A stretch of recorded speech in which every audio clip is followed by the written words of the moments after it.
Jeffrey MacDonald is among the most well-known convicted killers in North Carolina history. MacDonald has been in prison for more than 50 years since a jury decided he was guilty of killing his family in their Fort Bragg home. Now, a new podcast is taking a look back at why this case still stands out. A former Green Beret, an Army Special Forces doctor, a father, a killer. While the details of the murder of his pregnant wife and his two young daughters may have become foggy since 1970, Jeffrey MacDonald's name remains a familiar one.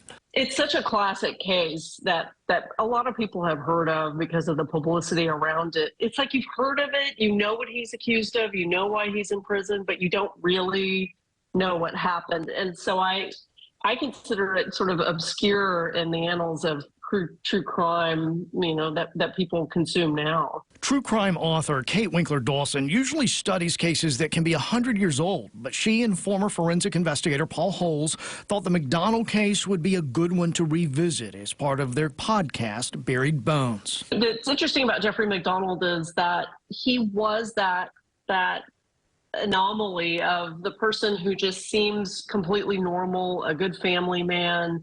And for them to go murder his wife and his two little girls, I think people will never understand the family annihilator, where it just feels like it's unpredictable, men and women both, where it comes out of nowhere. MacDonald's wife Colette and daughters, 5-year-old Kimberly and 2-year-old Kristen, were found bludgeoned and stabbed in their Fort Bragg home, an ice pick and a knife among the weapons. It was Jeffrey MacDonald who made the 911 call. He later claimed his family was attacked by 4 intruders. DNA technology did not exist then, but prosecutors had enough evidence to convince a jury that MacDonald was the killer. That verdict, though, didn't come without controversy, and Kate Winkler-Dawson says the debate remains. The police did a pretty poor job in collecting the evidence. They didn't secure the crime scene.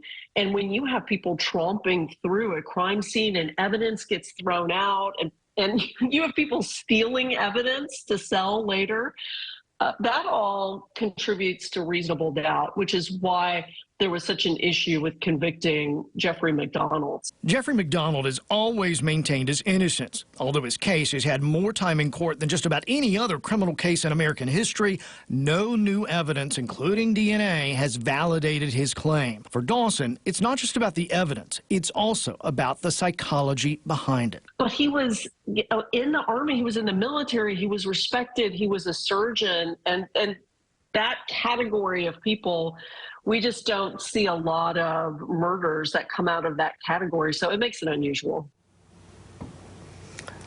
It's incredible to follow the journey of this story. And the details are just so chilling, and when you see the pictures of the little girls, it just breaks your heart even all these years later. Oh, sure, and I don't even get into the great detail of, some of the things he claimed, some of the things he did at that crime scene to make it look like someone else intruded the house and caused this to happen. So if you're interested in watching or listening to that podcast, I'll have that link for you at CBS17.com. It drops today. All right, fascinating. Thanks, Russ.